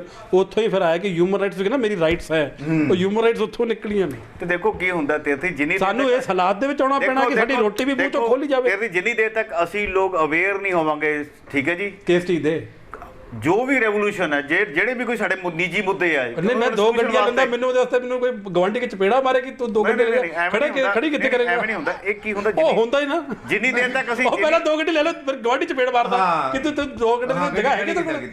ਉਹ ਅਵੇਅਰਨੈਸ ਕਿੱਥੇ ਗਈ? ਲੈ ਤਾਂ ਲਈ ਜਗ੍ਹਾ ਅਵੇਅਰਨੈਸ ਕਿੱਥੇ ਆ? ਅਵੇਅਰਨੈਸ ਕੌਣ ਲੈ ਕੇ ਆਊਗਾ? ਉਹ ਉਸੇ ਚੀਜ਼ ਤੇ ਆਪਾਂ ਖੰਨਾ ਬੈਠੇ ਆ। ਸਾਹਿਬ, ਉਹ ਖੰਨਾ ਸਾਹਿਬ ਜੇ ਮੈਂ 2 ਗੱਡੀ ਲੈਣ ਨੂੰ ਖੜੇ ਕਰਨ ਦੀ ਜਗ੍ਹਾ ਨਹੀਂ ਹੈਗੀ, ਫਿਰ ਤੁਸੀਂ ਲਿੱਤੀ ਕਿਉਂ? ਇਹਨੂੰ ਅਵੇਅਰਨੈਸ ਕਹਿੰਦੇ ਆ। ਉਹ ਭਾਜੀ ਇਹ ਆਉਂਦੀ ਚਪੇੜਾ ਖਾ ਕੇ। ਤੇਰੀ ਪਹਿਲੀ ਗੱਡੀ ਜਿਹੜੀ ਪੁਰਾਣੀਆਂ ਨੇ 20 ਸਾਲ ਕਹਿੰਦੇ ਸਾਡੀ ਕਿਸਮਤ ਵਾਲੀ ਗੱਡੀ ਆ, ਇਸ ਗੱਡੀ ਤੋਂ 4 ਗੱਡੀਆਂ ਬਣਾਈਆਂ, ਕਹਿੰਦੇ ਪਹਿਲੀ ਵੀ ਨਹੀਂ ਵੇਚਣੀ, ਆ ਦੂਜੀ ਮੇਰੇ ਮੁੰਡੇ ਦੀ ਕਿਸਮਤ ਵਾਲੀ ਆ, ਤੀਜੀ ਚੌਥੀ ਪਾਪੇ ਦੀ ਕਿਸਮਤ ਵਾਲੀ, 4 ਗੱਡੀਆਂ ਕਿਸਮਤ ਵਾਲੀਆਂ ਹੁੰਦੀਆਂ ਨੇ, ਕਹਿੰਦੇ ਅਸੀਂ ਵੇਚ ਨਹੀਂ ਆਣੀਆਂ। ਪਰ ਸਰਕਾਰ ਦੇਖੋ, ਸਰਕਾਰ ਤਾਂ ਸਰ ਇੱਕ ਹੁੰਦੀ ਹੈ ਜਿਹੜੀ ਡੀਜ਼ਲ ਵਹੀਕਲ ਆ ਉਹ 10 ਸਾਲ ਤੱਕ ਦਿੱਲੀ ਵਾਲਿਆਂ ਨੇ ਕਰਤਾ ਜੀ, 10 ਆਫਟਰ 10 ਈਅਰ ਉਹ ਤੁਸੀਂ ਵਹੀਕਲ ਨਹੀਂ ਕਨਵੇ ਕਰ ਸਕਦੇ ਡੀਜ਼ਲ ਵਾਲਾ, ਠੀਕ ਹੈ ਜੀ। ਸੇਮ ਪੈਟਰੋਲ ਵਾਲਾ ਹੈਗਾ, ਤੁਹਾਨੂੰ ਦੁਬਾਰਾ ਤੋਂ ਆਰਸੀ ਰੀਨਿਊ ਕਰਨੀ ਪੈਂਦੀ ਹੈ, ਉਹ ਵੀ ਵਿਦ ਦੀ ਕੰਸੈਂਟ ਆਫ ਸਰਕਾਰ, ਠੀਕ ਹੈ, ਜੋ ਵੀ ਰੂਲ ਰੈਗੂਲੇਸ਼ਨ। ਹੁਣ ਜਿਵੇਂ ਧੀਰੇ ਧੀਰੇ ਸਰਕਾਰ ਇਸ ਚੀਜ਼ ਨੂੰ ਪਾਲਿਸੀਜ਼ ਬਣਾਈਆਂ ਹੋਈਆਂ, ਤੇ ਆਪਾਂ ਜੇ ਆਮ ਪਬਲਿਕ ਜਿਵੇਂ ਕਹਿ ਰਹੀ 2 ਗੱਡੀਆਂ ਅਸੀਂ ਲੈਣੀਆਂ, ਪਾਰਕਿੰਗ ਦੀ ਪ੍ਰੋਬਲਮ, ਇਹ ਨਾਰਮਲ ਹਰ ਜਗ੍ਹਾ ਇਹ ਇਸ਼ੂ ਹੈ ਜੀ। ਇਟ ਇਜ਼ ਨਾਟ ਅ ਖੰਨਾ ਸਾਹਿਬ ਮੇਰੀ ਗੱਲ ਸੁਣੋ, ਜਦੋਂ ਮੈਂ ਪੰਜਾਬ ਚ ਆਇਆ ਨਾ, ਇੱਥੇ ਗੱਡੀ ਸੀਗੀ ਰੈਨੋਲਟ ਦੀ, ਉਹਦੀ ਐਵਰੇਜ ਸੀਗੀ 24 ਦੀ। ਉਹ ਮੈਂ ਕਿਹਾ ਯਾਰ ਗੱਡੀ ਬੜੀ ਵਧੀਆ ਵਾ, ਨਾਲੇ ਕੰਫਰਟੇਬਲ ਵੀ, 24 ਦੀ ਐਵਰੇਜ ਆ, ਮੈਂ ਲੈ ਲਵਾਂ। ਤੁਹਾਨੂੰ ਪਤਾ ਮੈਂ ਇੱਥੇ ਵਿਆਹ ਸ਼ਾਦੀ 'ਚ, ਸਾਡੇ ਜੱਟਾਂ ਦਾ ਐਵੇਂ ਹੁੰਦਾ ਕਿ ਵਿਆਹ ਸ਼ਾਦੀ 'ਤੇ ਸਾਰੇ ਇਕੱਠੇ ਮਿਲਦੇ ਹੁੰਦੇ ਆ, ਇੱਥੇ ਘੱਟ ਵੱਧਦੀ ਹੈ। ਮੈਨੂੰ ਤਾਂ ਕੀ ਕਿਹਾ ਗਿਆ, ਉਹ ਕਿਤੇ ਗਲਤੀ ਨਾਲ ਨਾ ਲੈ ਲਈ, ਤੇਰੇ ਨਾਲ ਕਿਸੇ ਮਾੜੇ ਜ਼ਿਮੀਂਦਾਰ ਨੇ ਕੁੜੀ ਨਹੀਂ ਤੋਰਨੀ। ਦੇਖੋ ਇਹ ਇੱਕ ਉਹ ਬਈ ਇਹ ਇੱਕ ਅਲੱਡ ਚੀਜ਼ ਨਹੀਂ, ਇੱਕ ਬਹੁਤ ਵੱਡਾ ਪੰਗਾ ਵਾ। ਹਾਂ ਵੱਡੀ ਗੱਡੀ ਚਾਹੀਦੀ। ਤੁਸੀਂ ਇੱਕ ਗੱਲ ਦੱਸੋ, ਲੋਕਾਂ ਨੇ ਗੱਡੀ ਪਿੱਛੇ ਲਗਾ ਰੱਖਿਆ, ਵਿਆਹ ਦੀ ਗੱਡੀ ਪਿੱਛੇ ਸੜੀ ਨਾ ਕਿਸ਼ਤਾਂ ਤੇ ਆ। ਹਾਂ ਤੁਸੀਂ ਉਹ ਸੋਚੋ, ਤੁਸੀਂ ਕਹਿੰਦੇ ਅਵੇਅਰਨੈਸ ਬੰਦੇ ਨੇ, ਮੈਂ ਇੱਕ ਫੰਡ ਸ਼ੁਰੂ ਕਰਨਾ ਸੀਗਾ, ਉਹ ਫੰਡ ਕੀ ਸੀਗਾ, ਉਹਨਾਂ ਵਾਸਤੇ ਜਿਨ੍ਹਾਂ ਨੇ ਸ਼ੋਸ਼ੇਬਾਜ਼ੀ ਕਰਨੀ, ਵੱਡੇ ਵਿਆਹ ਕਰਨੇ ਹੁੰਦੇ ਆ ਤੇ ਬਾਅਦ 'ਚ ਕਰਜ਼ੇ ਸਿਰ ਤੇ ਚੜ੍ਹ ਜਾਂਦੇ ਆ। ਤੁਹਾਨੂੰ ਪਤਾ 85% ਵਿਆਹ ਠੀਕ ਠਾਕ ਹੁੰਦੇ ਆ, ਨਾਰਮਲ ਜਿਹੜੇ ਦੇਖੋ ਜਿਹੜੇ 85% to 90% ਲੋਕ ਨੇ, ਦੇ ਆਰ ਆਲ ਗੁੱਡ, ਉਹ ਲਾਅ ਅਬਾਈਡਿੰਗ ਨੇ, ਟੋਟਲੀ ਅਵੇਅਰ ਨੇ, ਉਹਨਾਂ ਨੂੰ ਪਤਾ ਵਾ, ਤਾਂ ਹੀ ਸਾਡੀ ਸੁਸਾਇਟੀ ਆਰਾਮ ਨਾਲ ਚੱਲ ਰਹੀ ਹੈ। ਕੁਛ ਸਾਡੇ ਇੱਕ ਐਸੇ ਬੰਦੇ ਨੇ, ਉਹ ਇਹੀ 85-90% ਦੀ ਜਿਹੜੀ ਕਮਾਈ ਕੀਤੀ ਹੈ ਨਾ, ਉਹਦੇ ਤੇ ਮਿੱਟੀ ਪਾ ਦਿੰਦੇ ਨੇ। ਓਸਵਾਲ ਨੇ ਲੁਧਿਆਣਾ ਬਸਾਇਆ, ਬੇਸਿਕਲੀ ਠੀਕ ਹੈ ਨਾ, ਆਰਕੇ ਇੰਡਸਟਰੀ ਨੇ ਉਹ ਬਸਾਇਆ। ਮੈਂ ਇੱਕ ਮਿੰਟ, ਮੈਂ ਤੇਰੇ ਥੋੜਾ ਜਿਹਾ ਸ਼ੇਅਰ ਕਰਦਾ। ਜਿਹੜਾ ਦੇਖੋ ਬੇਸਿਕਲੀ ਸਾਡਾ ਇਸ਼ੂ ਹੈ, ਉਹ ਹੈਗਾ ਸਾਡੀ ਡਿਸਟ੍ਰਿਕਟ ਬਾਰ ਐਸੋਸੀਏਸ਼ਨ ਦੇ ਵਿੱਚ ਕਿਸ ਚੀਜ਼ ਦਾ ਐਸਾ ਇੱਕ ਨਵਾਂ ਵਤੀਰਾ ਵਰਤਿਆ ਜਾਵੇ, ਜਿਹੜੀ ਨਵੀਂ ਸਾਡੀ ਸਰਕਾਰ ਹੈ, ਨਵੇਂ ਐਗਜ਼ੈਕਟਿਵ ਕਮੇਟੀ ਹੈ, ਕਿ ਬਾਰ ਦੇ ਵਿੱਚ ਕੋਈ ਅਵੇਅਰਨੈਸ ਲੈ ਕੇ ਆਵੇ, ਚਾਹੇ ਉਹ ਪਾਰਕਿੰਗ ਦੇ ਮੁਤਲਕ ਹੈ, ਚਾਹੇ ਉਹ ਪੀਣ ਵਾਲਾ ਪਾਣੀ ਹੈ, ਚਾਹੇ ਉਹ ਸਾਡੇ ਵਾਸ਼ਰੂਮਸ ਹੈਗੇ ਆ, ਚਾਹੇ ਉਹ ਕਲੀਨੈਸ ਹੈਗੀ ਹੈ, ਕਿਸੇ ਵੀ ਤਰ੍ਹਾਂ ਦੀ ਕੋਈ ਚੀਜ਼ ਹੈ। ਕਿਆ ਉਸ ਚੀਜ਼ ਨੂੰ ਅਸੀਂ ਕਿਵੇਂ ਕਰ ਸਕਦੇ? ਇੰਨੀ ਦੇਰ ਹੋ ਗਈ, ਮੈਂ ਕਹਿੰਦਾ ਸਪੋਰਟਰ ਨਹੀਂ ਹੈਗਾ, ਹਰੀਕੇ ਨੇ ਵਾਸ਼ਰੂਮ ਕਰਾਏ, ਠੀਕ ਹੈ ਨਾ, ਉਹਨੇ ਪਾਣੀ ਦਾ ਵੀ ਸਿਸਟਮ ਕਰਾਇਆ, ਕੀ ਮੇਨਟੇਨ ਹੋਇਆ? ਬੇਸਿਕਲੀ ਦੇਖੋ ਕੀ ਹੁੰਦਾ, ਜਦੋਂ ਇੱਕ ਸਰਕਾਰ ਕੋਈ ਕੰਮ ਕਰਦੀ ਹੈ, ਕੋਈ ਅੱਛਾ ਇਨੀਸ਼ੀਏਟਿਵ ਲੈਂਦੀ ਹੈ, ਸਾਡਾ ਇੱਕ ਜ਼ਿੰਮੇਵਾਰੀ ਬਣਦੀ ਕਿ ਦੂਜੀ ਸਰਕਾਰ ਨੂੰ ਅਸੀਂ ਹੱਲਾਸ਼ੇਰੀ ਦਈਏ ਕਿ ਨਹੀਂ ਜੀ, ਜਿਹੜਾ ਪਹਿਲਾ ਕਾਰਜ ਹੈ ਉਹਨੂੰ ਹੋਰ ਦਰੁਸਤ ਕਰੋ। ਭਾਈ ਆਪਾਂ ਜਦੋਂ ਰਾਜਨੀਤੀ ਆ ਜਾਂਦੀ ਜਿਸ ਕੰਮ ਦੇ ਵਿੱਚ ਕਿ ਨਹੀਂ ਜੀ, ਇਹ ਪੁਰਾਣੇ ਜਿਹੜੀ ਐਗਜ਼ੈਕਟਿਵ ਸੀ ਜਾਂ ਪੁਰਾਣੇ ਜਿਹੜੇ ਸਾਡੇ ਐਗਜ਼ੈਕਟਿਵ ਆਫੀਸਰ ਸੀਗੇ ਜਿਹੜੇ ਪੁਰਾਣੇ, ਉਹਨਾਂ ਨੇ ਕੰਮ ਕੀਤਾ ਤੇ ਅਸੀਂ ਤਾਂ ਨਵਾਂ ਇਸ ਢੰਗ ਨਾਲ ਕਰਨਾ, ਇਸ ਲਈ ਮੇਨਟੇਨੈਂਸ ਨਹੀਂ ਹੁੰਦੀ। ਜੇ ਟੁੱਟੀ ਸੜਕਾਂ ਤੇ ਸੀਵਰੇਜ ਚੋਂ ਬਾਹਰ ਨਿਕਲੋਗੇ ਤਾਂ ਤੁਹਾਨੂੰ ਪਤਾ ਨਹੀਂ ਚੱਲੂਗਾ ਕਿ ਜਿਹੜੇ ਮੇਰੇ ਬੱਚੇ ਬੈਠੇ ਉਹ ਬੇਰੁਜ਼ਗਾਰ ਨੇ, ਇੱਥੇ ਅੱਗੇ ਕੁਝ ਨਹੀਂ ਹੈਗਾ। ਜੇ ਤੁਹਾਨੂੰ ਉਹ ਸੀਵਰੇਜ ਤੇ ਟੁੱਟੀ ਸੜਕਾਂ 'ਚ ਪਾਈ ਰੱਖਣਗੇ, ਫਿਰ ਤੁਸੀਂ ਸਵਾਲ ਕਿੱਥੋਂ ਪੁੱਛੋਗੇ? ਉਹ ਜੀ ਤੁਸੀਂ ਵਕੀਲਾਂ ਦੀ ਗੱਲ ਕਰਦੇ, ਪੋਲੀਟੀਸ਼ੀਅਨ ਜਿਹੜੇ ਹੈਗੇ ਜਿੱਧਰੋਂ ਗੱਲ ਆਉਂਦੀ ਉਹ ਤੇ ਚੱਕ ਕੇ ਉਧਰ ਮਾਰ, ਉਹ ਯਾਰ ਕਹਿਣ ਦਾ ਤੁਸੀਂ ਹੈਗੇ ਬਿਨਾਂ ਲਾਈਨ ਤੋਂ ਚੱਲੀ ਜਾਂਦੇ ਆ ਤੇ ਨੱਟ ਕੇ ਉਹ ਨੱਟ ਕੇ। ਤੁਸੀਂ ਆ ਪਾਰਕਿੰਗ ਦੀ ਗੱਲ ਕਰ ਰਹੇ ਸੀ, ਆਪਾਂ ਪਾਰਕਿੰਗ ਕਿੱਦਾਂ ਸੋਲੂਸ਼ਨ ਹੋਊਗਾ? ਪਾਰਕਿੰਗ ਦਾ ਹੀ ਕਹਿ ਰਹੇ ਸਰ, ਜੇ ਜਿੱਦਾਂ ਮਿਨਿਸਟਰ ਬੋਲਦੇ ਹੁੰਦੇ ਨਾ ਬਗੈਰ ਮਤਲਬ ਦੇ, ਜਾਂ ਪੱਤਰਕਾਰ ਇਕੱਠੇ ਹੁੰਦੇ ਆ, ਮੈਂ ਦੱਸਦਾ ਪਾਰਕਿੰਗ ਦਾ ਸੋਲੂਸ਼ਨ ਕੀ ਆ। ਪਾਰਕਿੰਗ ਦਾ ਸੋਲੂਸ਼ਨ ਇਹ ਆ, ਦੇਖੋ ਗੱਲ ਸੁਣੋ, ਪਾਰਕਿੰਗ ਦੀ ਬਹੁਤ ਦਿੱਕਤ ਆ, ਕੋਈ ਗੱਡੀ ਨਹੀਂ ਲੈ ਕੇ ਆਊਗਾ ਸਿਵਾਏ ਮੇਰੇ। ਠੀਕ ਹੈ ਜੀ, ਤੁਸੀਂ ਲੈ ਕੇ ਉਹ ਕਹਿਣ ਦਾ ਭਾਵ ਹੈ ਕਿ ਸਿਆਪਾ ਹੀ ਇੱਥੇ ਸ਼ੁਰੂ ਹੁੰਦਾ। ਦੇਖੋ ਸਰ, ਅਸੀਂ ਤਾਂ ਇਨੀਸ਼ੀਏਟਿਵ ਲੈਤਾ ਹੋਇਆ, ਅਸੀਂ ਤਾਂ ਆਨੇ 2 ਵੀਲਰ ਤੇ ਆ, ਅਸੀਂ ਦੇਖ ਲੈਂਦੇ। ਜੇ ਦੇਖੋ, ਜੇ ਸਾਨੂੰ ਪਤਾ ਹੈ ਇੱਥੇ ਸਾਡੀ ਡੀਬੀ ਲੁਧਿਆਣਾ ਵਿੱਚ ਪਾਰਕਿੰਗ ਮੇਜਰ ਪ੍ਰੋਬਲਮ, ਜੇ ਤਾਂ ਤੁਸੀਂ 9:30 ਤੋਂ ਪਹਿਲਾਂ ਆ ਜਾਂਦੇ ਹੋ ਤੇ ਤੁਹਾਨੂੰ ਕੰਫਰਟੇਬਲ ਪਾਰਕਿੰਗ ਮਿਲ ਜਾਂਦੀ ਫॉर योर 4 ਵੀਲਰ ਓਨਲੀ, ਠੀਕ ਹੈ। ਜੇ ਤੁਸੀਂ 9:30 ਵਜੇ ਤੋਂ ਬਾਅਦ ਆਉਂਦੇ ਹੋ, ਫਿਰ ਬੜਾ ਟਫ ਹੈ ਜੀ, ਤੁਹਾਨੂੰ ਗੱਡੀ ਪਾਰਕ ਮਿਲਦੀ ਨਹੀਂ, ਕੋਈ ਸਾਈਟ ਹੀ ਨਹੀਂ ਐਸੀ ਹੈ ਕਿ ਜਿੱਥੇ ਬੜਾ ਔਖਾ। ਸੈਕੰਡਲੀ, ਜੇ ਤੁਸੀਂ ਦੁਪਹਿਰ ਲੰਚ ਦੇ ਟਾਈਮ ਕਿਤੇ ਆਪਣਾ ਪਰਸਨਲ ਕੰਮ ਕਰਨ ਲਈ ਜਾਣਾ ਹੈਗਾ ਵਾ, ਤੁਸੀਂ ਕਾਰ ਆਪਣੀ ਨਹੀਂ ਕੱਢ ਪਾਉਂਦੇ, ਬੜਾ ਇਟ ਇਜ਼ ਵੈਰੀ ਟਫ। 4 ਵਜੇ ਤੋਂ ਬਾਅਦ ਹੀ ਫਿਰ ਗੱਡੀ ਤੁਸੀਂ ਕਨਵੀਨਸ ਆਪਣਾ ਬਾਹਰ ਕੱਢ ਪਾਉਂਗੇ। ਤੇ ਮੇਰੀ ਤਾਂ ਕੋਸ਼ਿਸ਼ ਹੁੰਦੀ ਹੈ ਜੀ, ਮੈਂ ਤਾਂ ਟਰਾਈ ਕਰਦਾ ਹਾਂ ਮੈਕਸਿਮਮ ਟਾਈਮ ਮੈਂ 2 ਵੀਲਰ ਹੀ ਆਪਣਾ ਲੈ ਕੇ ਆਉਣਾ, ਜਿਹਦੇ ਵਿੱਚ ਆਈ ਫੀਲ ਕੰਫਰਟੇਬਲ, ਕਿ ਮੈਂ ਹੋਰ ਕਲੀਗਸ ਨੂੰ ਵੀ ਕੰਫਰਟੇਬਲ ਕਰ ਸਕਾਂ। ਜੇ ਸਾਡੀ ਇੱਕ ਗੱਡੀ ਨਾਲ ਪਾਰਕਿੰਗ ਦਾ ਕੁਝ ਸਪੇਸ ਹੁੰਦਾ, ਉੱਥੇ 2-4 ਸਕੂਟਰ ਲੱਗ ਸਕਦੇ, ਜਾਂ ਇੱਕ ਕਾਰ ਦੀ ਕਮੀ ਦੇ ਕਾਰਨ ਇੱਕ ਵਧੀਆ ਬਣ ਸਕਦਾ ਕਿ ਹਾਂ ਵੀ ਅਸੀਂ ਤਾਂ ਉਸ ਪ੍ਰੈਫਰ ਕਰਦੇ ਹਾਂ ਜੀ। ਸਾਡੇ ਕੋਲ ਤਾਂ ਇਹ ਸੋਲੂਸ਼ਨ ਹੈ ਸਾਹਿਬ। ਤੁਸੀਂ ਤੇ ਮੈਂ ਨਾ ਇੱਧਰ ਦੀ ਨੇਚਰ ਦੇ ਖਿਲਾਫ ਜਾ ਰਹੇ ਹਾਂ। ਸੈਕੰਡਲੀ ਇੱਕ ਹੋਰ ਮੈਂ ਸ਼ੇਅਰ ਕਰਦਾ ਜੀ, ਮੈਂ ਮੈਜੋਰਟੀ ਆਫ ਜਿਹੜੇ ਸਾਡੇ ਕਾਫੀ ਸੀਨੀਅਰ ਰਿਨਾਊਂਡ ਜਿਹੜੇ ਲਾਇਰਸ ਹੈਗੇ ਜੀ, ਉਹ ਵੀ ਮੈਂ ਦੇਖੇ ਜੀ 2 ਵੀਲਰ ਤੇ ਆਉਂਦੇ ਆ। ਮੈਂ ਉਹਨਾਂ ਨੂੰ ਫਾਲੋ ਕਰਕੇ ਹੀ ਸਟਾਰਟ ਕੀਤਾ ਸਰ। ਮੈਂ ਬੜਾ ਹੀ ਧੰਨਵਾਦੀ ਹਾਂ ਸਾਡੇ ਜਿਹੜੇ ਸੀਨੀਅਰ ਲਾਇਰਸ ਹੈਗੇ ਇੱਥੇ ਦੇ DVA ਦੇ, ਜਿਹੜੇ ਬੜੇ ਹੀ ਅੱਛਾ ਕਾਰਜ ਕਰਦੇ, ਬੜਾ ਜਿਹੜੇ ਨਾਮਵਾਰ ਹੈਗੇ ਆ। ਆਈ ਸਲੂਟ them ਕਿ ਉਸ 2 ਵੀਲਰਸ ਤੇ ਆਉਂਦੇ ਆ ਜੀ, ਔਰ ਮੈਂ ਉਹਨਾਂ ਨੂੰ ਫਾਲੋ ਕਰਕੇ ਮੈਂ ਲੈ ਕੇ ਆਉਂਦਾ। ਹਾਂ ਖੰਨਾ ਬਿਲਕੁਲ ਤੁਸੀਂ ਸਹੀ ਗੱਲ ਕੀਤੀ। ਤੁਸੀਂ ਕਹਿੰਦੇ ਸੀ ਨਾ ਕਿ ਜੂਨੀਅਰ ਨੂੰ ਇਨੀਸ਼ੀਏਟਿਵ ਮਿਲਣਾ ਚਾਹੀਦਾ। This is the best kind of initiative ਕਿ ਤੁਸੀਂ ਆਪਣੇ ਸੀਨੀਅਰਸ ਨੂੰ ਦੇਖੋ, ਸਿੱਖੋ। ਉਹ ਦੇਖੋ ਕਿਵੇਂ ਫਾਈਲਾਂ 'ਚ ਬੈਠੇ ਆ, ਉਹਨਾਂ ਨੂੰ ਦੇਖੋ ਕਿਵੇਂ ਕੰਮ ਕਰਦੇ ਆ, ਦੇਖੋ ਉਹ ਕਿਵੇਂ ਚੀਜ਼ ਕਰਦੇ ਆ। ਉਹਨਾਂ ਦਾ ਲਾਈਫ ਟਾਈਮ ਆਫ ਐਕਸਪੀਰੀਅੰਸ ਆ। ਜਿਹੜਾ ਗੁਰੂ ਹੁੰਦਾ ਨਾ, ਉਹ ਤੋਂ ਗਿਆਨ ਲੈਣਾ ਪੈਂਦਾ, ਉਹ ਦਿੰਦਾ ਨਹੀਂ ਹੈਗਾ।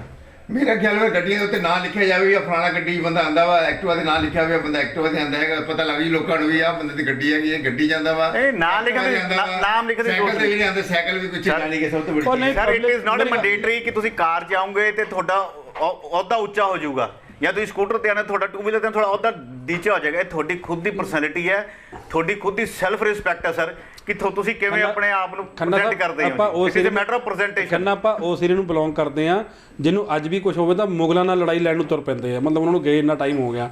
ਕਹਿਣ ਦਾ ਭਾਵ ਇਹ ਹੈ ਕਿ ਮੈਂ ਗੱਡੀ ਤਾਂ ਮੇਰੇ ਕੋਲ ਹੈਗੀ ਆ ਬਾਈ, 15 ਮਿੰਟ ਲੱਗ ਗਏ ਮੈਨੂੰ ਪਾਰਕਿੰਗ ਲੱਭਦੇ ਨੂੰ। ਫਿਰ ਇਹਨੂੰ ਕਿਹਾ, ਫਿਰ ਮੈਂ ਉਹਨੂੰ ਕਿਹਾ, ਫਿਰ ਮੈਂ ਵੀ are so used to struggling ਨਾ। ਅਸੀਂ ਇੱਕ ਬੜੇ ਦਬਲੇ ਕੁਚਲੇ ਜੇ ਨਹੀਂ ਹੁੰਦੇ, ਮਤਲਬ ਇੱਕ ਛੋਟੀ ਜਿਹੀ ਇੱਕ ਪਾਰਕਿੰਗ ਨੂੰ ਵੀ ਲੈ ਕੇ ਉਹਨੂੰ ਆਪਾਂ ਐਡਾ ਵੱਡਾ ਇਸ਼ੂ ਬਣਾ ਦਿੰਨੇ ਆ। ਤੇ ਇਸ ਲਈ ਮੈਂ ਉਹੀ ਤਾਂ ਦੱਸ ਰਿਹਾ, ਸਾਡੀ ਮੈਂਟੈਲਿਟੀ ਆ। ਤੀਰਥ ਜੀ ਮੈਂ ਕੀ ਦੱਸ ਰਿਹਾ ਜੀ, ਮੈਂ ਜਦੋਂ ਮਨ ਜਿਵੇਂ ਤੁਹਾਨੂੰ ਇਹ ਤੁਹਾਡੇ ਨਾਲ ਵਾਪਰੀ ਹੈ, ਜਿਵੇਂ ਤੁਹਾਨੂੰ ਪਾਰਕਿੰਗ ਦੀ ਸਪੇਸ ਨਹੀਂ ਮਿਲੀ, ਉਹ ਮੈਂ ਤਾਂ ਸਕੂਟਰ ਤੇ ਆਉਣਾ ਯਾਰ, ਤੇ ਮੈਂ ਇਸ ਲਈ ਇਸ ਲਈ 2 ਵੀਲਰ ਤੇ ਆਉਣਾ ਸ਼ੁਰੂ ਕਰਤਾ। ਮੈਂ ਆਪਣਾ ਐਕਸਪੀਰੀਅੰਸ ਥੋੜਾ ਦੱਸ ਰਿਹਾ। ਮੈਂ ਵੀ ਐਕਟਿਵਾ ਤੇ ਘੁੰਮਦਾ ਛੱਡਿਓ ਕਰ ਲਓ। ਅੱਛਾ ਸ਼੍ਰੀਪਾਲ ਜੀ ਮੈਨੂੰ ਇੱਕ ਗੱਲ ਦੱਸੋ, ਜੇ ਇੱਥੇ ਪਬਲਿਕ ਟਰਾਂਸਪੋਰਟ ਹੋਵੇ, ਵਕੀਲਾਂ ਨੂੰ ਕੰਸੈਸ਼ਨਲ ਪਾਸ ਮਿਲਿਆ ਹੋਵੇ, ਅਸੀਂ ਯੂਜ਼ ਕਰਾਂਗੇ ਜੀ।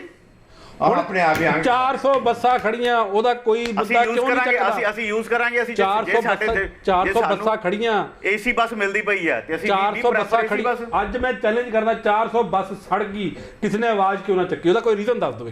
ਤੁਸੀਂ ਵੀ ਕਵਰ ਕੀਤਾ, ਹੋਰ ਵੀ ਕਵਰ ਕੀਤਾ। 32 ਸੈਕਟਰ ਵੱਲ ਚਲਾ ਗਿਆ, ਉਧਰ ਵੀ ਲੈਣ ਲੱਗੇ, ਤਾਜਪੁਰ ਰੋਡ ਤੇ ਲੈਣ ਲੱਗੇ। ਮੈਂ ਕਹਿੰਦਾ 400 ਬੱਸਾਂ ਨੇ ਕੰਸੈਸ਼ਨ ਸਾਨੂੰ ਮਿਲਣਾ।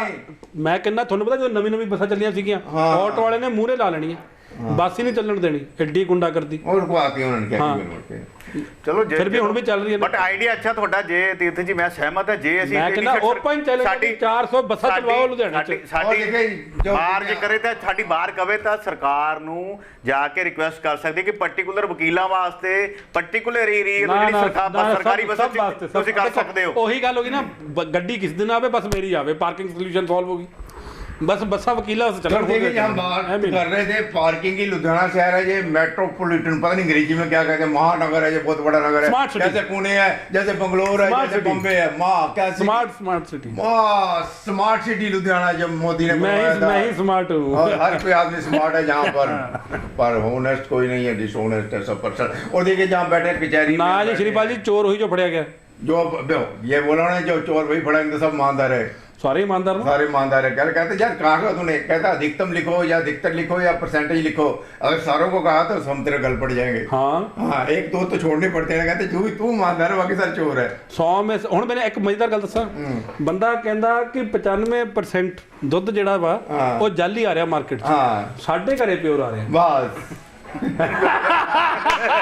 और चलो फिर बात करेंगे बीच में, थोड़ा सा पंगा सा पड़ गया, कोई मजा नहीं आया। तो हम लुधियाना से बोल रहे थे यहाँ पार्किंग की बड़ी समस्या है। इन्ना दा मजा है तुम बाद देखो कि गल्ला हुई है। जुगेश खन्ना जी मेरे साथ है, तीर्थ गरेवाल जी मेरे साथ है, मैं भी एडवोकेट हूँ, सिविल भर्ती में आता हूँ, जहाँ भी जाता हूँ, सोशल वर्कर बन गया। मैंने कहा यार कुछ और ही काम करो यार, ये भी मेरे भाई हैं, ये भी मेरे को बताते हैं, मैं भी यहाँ पर आ जाता हूँ। तो श्रीपाल शर्मा के साथ जुगेश खन्ना और ये तीर्थ गरेवाल जी और कैमरामैन दिलजीत जी मेरे सामने बैठे, थक गया, उनका भी कंधा दुखने लग गया। लाइक और शेयर कर दीजिए प्लीज, और कुछ बताएंगे बाद में आपको हम, नई बातें।